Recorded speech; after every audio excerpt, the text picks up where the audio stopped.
آپ یہ بتائیں کہ شہباز شریف اپنے بھائی کو فالو کریں گے، عمران خان کو فالو کریں گے یا آصف زرداری؟ آپ نے جو نہیں سوری میں نے جو آپ نے بات کی کہ نواز شریف صاحب ڈار صاحب آ گئے ہیں اور انشاءاللہ تعالیٰ بڑی جلدی وہ بھی آئیں، بہت جلد نواز شریف صاحب بھی آئیں گے، اپنی پارٹی کو بھی سنبھالیں گے، اس ملک کو بھی سنبھالیں گے.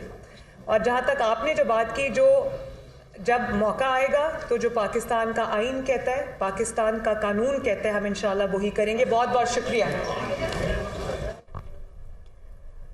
مسلم لیگ نون کے رہنماؤں کی پریس کانفرنس جاری تھی اور ان کا یہی کہنا ہے کہ عمران خان نے سازش کے پیچھے سائفر کا سہارا لیا اور اپنی سٹوری بنائی، اور اب تک جو آڈیو لیکس ہو چکی ہیں ان کا پول کھل کر سامنے آ چکا ہے. یہ ملک کے ساتھ کھیل رہے ہیں اور ان کی آڈیو میں صاف پتہ لگ رہا ہے کہ قانون کی دھجیاں اڑائی گئی ہیں. انہوں نے آئین کا بھی خیال نہیں کیا. عمران خان کی یہی سوچ ہے کہ ہم نہیں تو پاکستان میں ایٹم بم گرا دیا جائے.